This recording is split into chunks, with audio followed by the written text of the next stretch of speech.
Leslie Grossman, who portrays Eleanor's mother, is only 9 years older than Kristen Bell, who portrays Eleanor, which I think you can kind of see in the show. So she definitely must have been a young mother. That's kind of creepy, actually.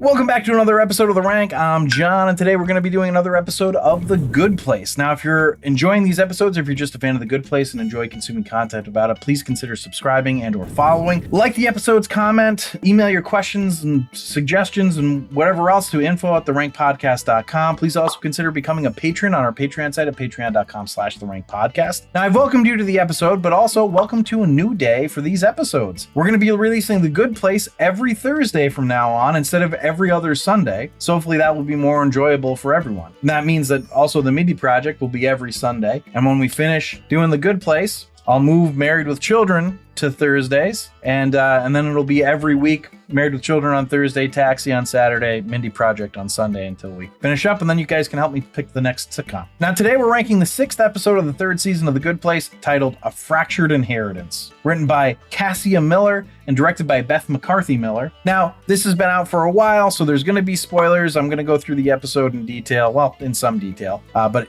there will definitely be spoilers, so spoiler alert. The whole idea here is we're trying to figure out what's the best sitcom of all time. We're ranking each episode of a series, and then we take the average of the episodes and make that the series average, and that's how we figure out what is the best sitcom of all time. Today, The Good Place, starting with the Potent Notables. Potent Notables.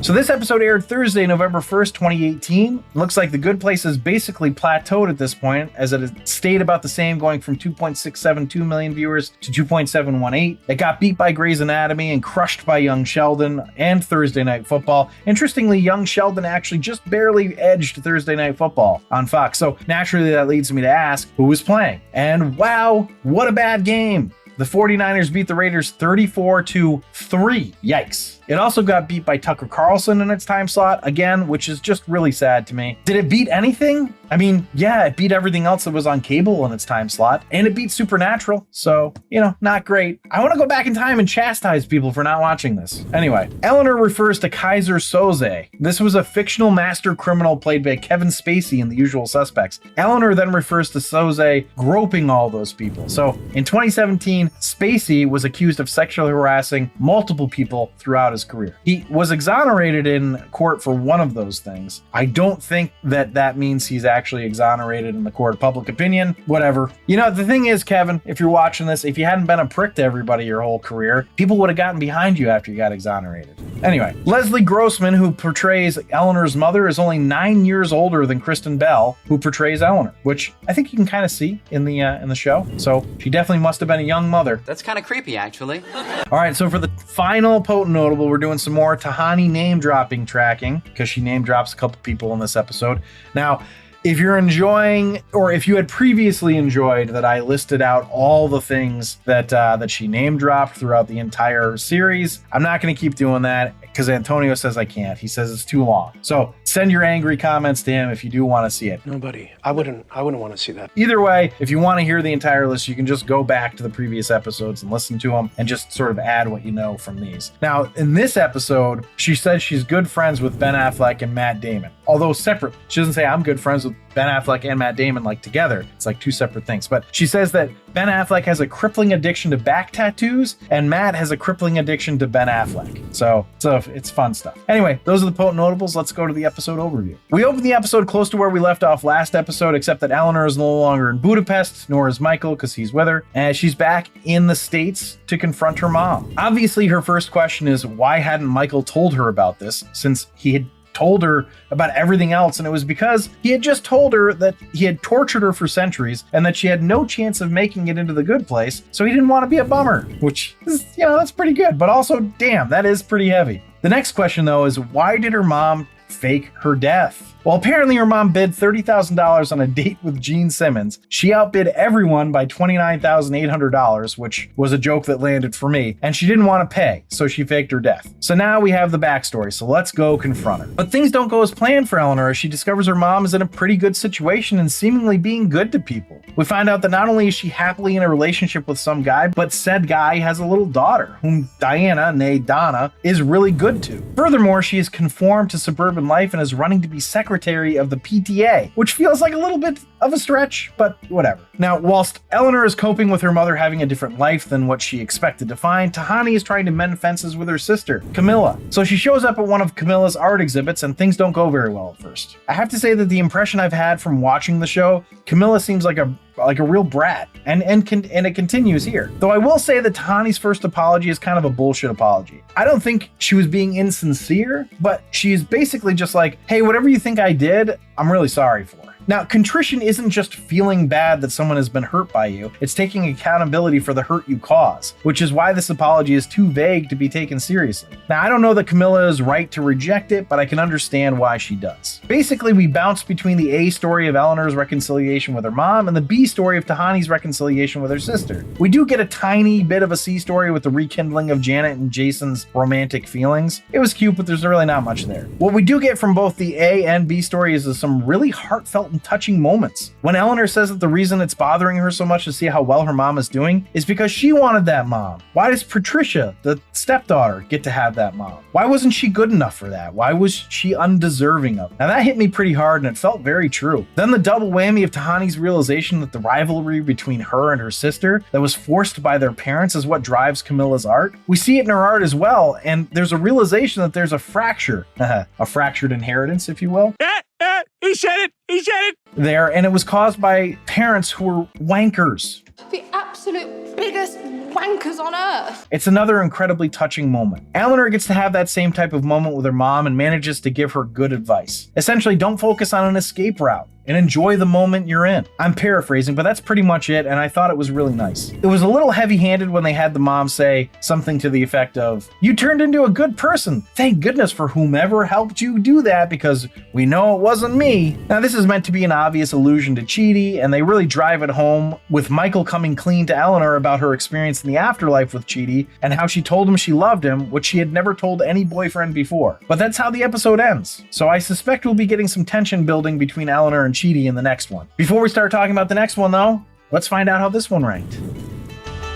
A wank.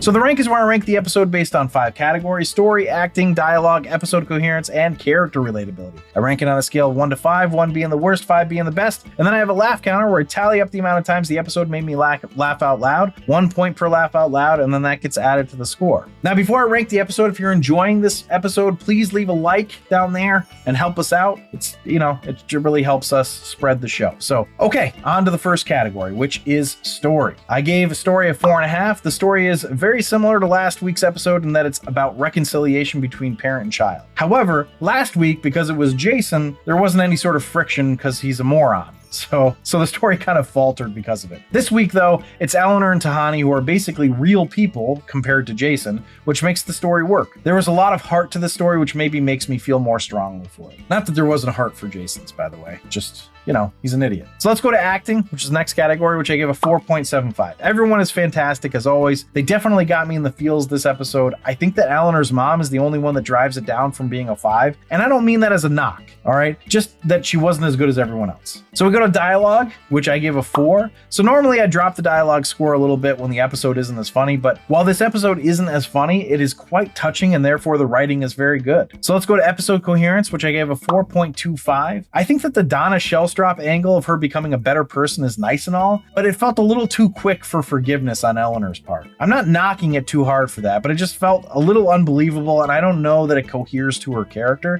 I say that she has become a better person, and it is kind of believable that she's capable of it. So I'm not going to knock it down too far because of it. So let's go to character relatability, the last category, which I gave a 4.75. I don't think I could be as forgiving as Eleanor is in this one, but I'd like to believe I could be. Apologies usually go a long way for me and deflate me pretty quickly, but a parent would be hard to forgive, I think. Chidi felt a bit odd in this episode as well, like he was just sort of hanging around being goofy. I get, not that that's unrelatable though, I've certainly been in those situations where I'm just the goofy guy in a third wheel situation. But yeah, other than that, I mean, I felt a lot of empathy for everybody in this episode. So now we go to the laugh counter. And while this was a really good episode, the laugh counter can kill a good episode or lift up a bad episode, right? And in this case, I only had 6. Only 6 laughs in this episode, so it kind of puts it down. This puts the episode total at a 28.25, which means it's mediocre. This puts the series average at a 38.4, which keeps it in the holy grail. Now, that low laugh counter will hurt you every time. Not at all a bad episode, just not a funny one. So that's what ends up hurting its ranking. But thanks for listening and or watching, everyone. If you'd like to see a list of our episode and series rankings, you can do that on our website at therankedpodcast.com. Remember to subscribe, review, and comment, and please consider supporting us on our Patreon site at patreon.com/therankedpodcast, where you'll get exclusive perks like access to our archived episodes. And please remember to like the episode if you enjoyed it. But I will leave you with this. The name of this episode was actually the working title for an M. Night Shyamalan movie, Mr. Glass.